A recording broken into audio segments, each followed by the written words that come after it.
जय बोलो देवादिदेव एकहदरार श्री भगवान महावीर स्वामी की जय जय जय। अहिंसा परमो धर्म की जय जय जय। सिद्ध चक्र महामंडल विधान की जय जय जय। परम पूज आचार्य गुरुवर श्री विद्यासागर जी महाराज की जय जय जय। परम पूज्य महामना मुराद प्रभा सागर जी महाराज की। परम पूज्य सागर जी महाराज की। सिद्धों की आराधना का ये पावन क्षण आप सबके हृदय को आनंद से भर रहा है। भर रहा है कि नहीं? भर रहा है।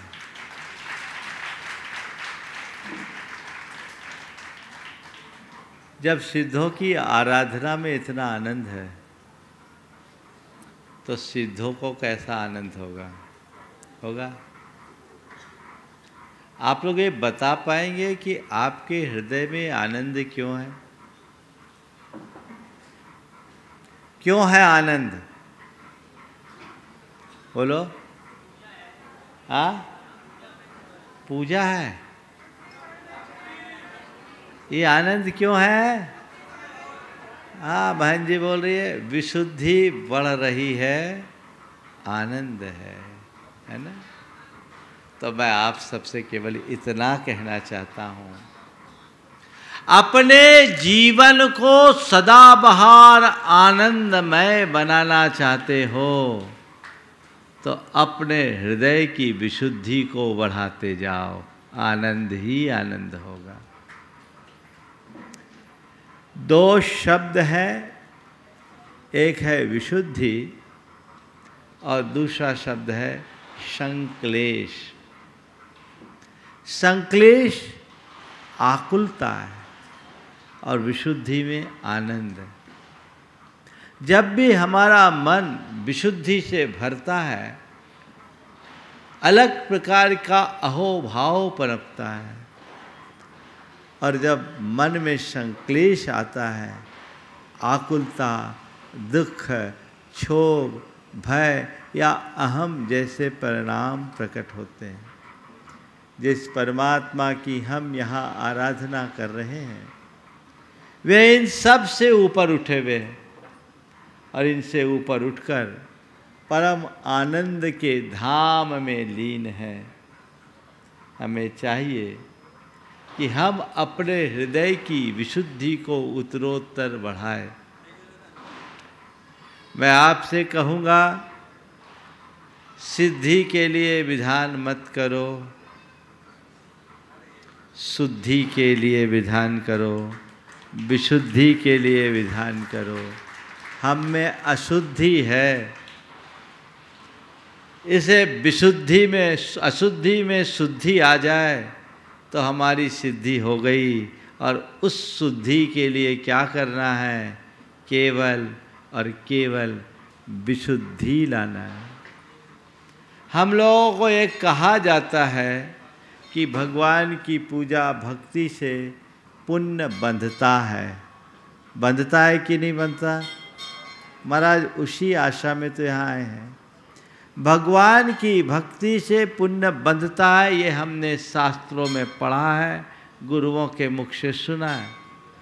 इसी तरह भगवान की भक्ति से पाप कटता है, ये भी हम सब ने सुना है? पर कभी बंधते हुए पुण्य का अनुभव किया? बोलो। आप सब बड़े आनंद में हैं। सुबह से पुण्योपचय की प्रक्रिया चल रही है, पुण्य बंध के भागी आप बन रहे हो, ऐसा शास्त्र में तो लिखा है और गुरुओं के प्रवचनों में भी सुना है। पर कभी उसका अनुभव किया नहीं ना? आज मैं अनुभव कराना चाहता हूँ। आपको एक पैमाना देना चाहता हूँ जो आपके द्वारा अर्जित पुण्य के बंध का और पाप के प्रक्षालन का एक प्रतिमान बन सके। विशुद्धि से पुण्य बंधता है। विशुद्धि क्या है? शास्त्र कहते साता आदि प्रशस्त कर्मों के बंध योग्य परिणाम का नाम ही विशुद्धि है, और असाता आदि पाप के योग्य कर्म के बंध योग्य परिणाम का नाम संक्लेश है। तो बंधते हुए पुण्य और बंधते हुए पाप को हम भले न देख पाए या न जान पाए, लेकिन अपने मन की विशुद्धि और संक्लेश को तो पहचानते हैं। पहचानते हो कि नहीं पहचानते हो? हाँ, तो तुम्हारी जितनी विशुद्धि उतना पुण्य बंध रहा है,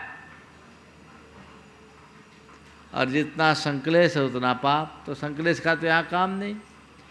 विशुद्धि बढ़ रही है यानी पुण्य बंध रहा है, और ज्यों ज्यों पुण्य बंध रहा अशुद्धि मिट रही है, अशुद्धि मिट रही है यानी पाप कट रहा है। दो शब्दों में बोलूं, अहो भाव की वृद्धि पुण्य का आधार, अहम भाव का गालन पाप क्षय का प्रमाण। अपने अहम भाव को गलाना है, अहो भाव को बढ़ाना है।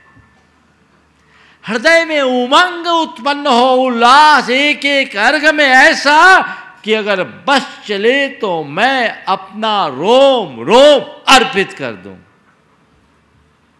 ये भक्ति है। भक्ति एक भावनात्मक आवेग है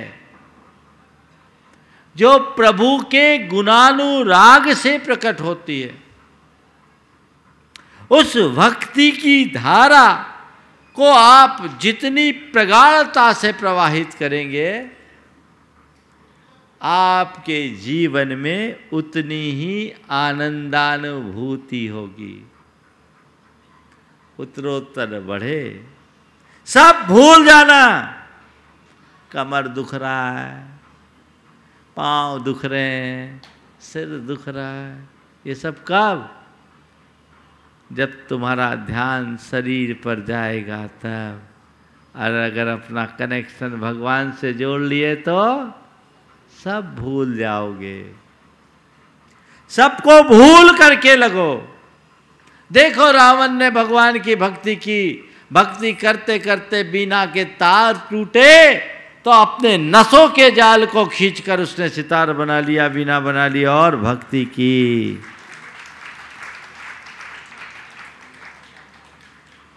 तो भक्ति हृदय के समर्पण से प्रकट होती है।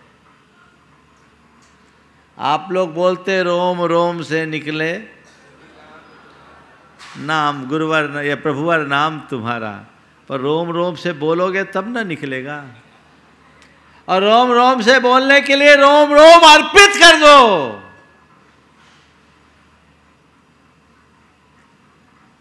हर अर्घ में उत्साह बढ़े, ठंडा ना हो। थक गए, थकना नहीं है, रुकना नहीं है।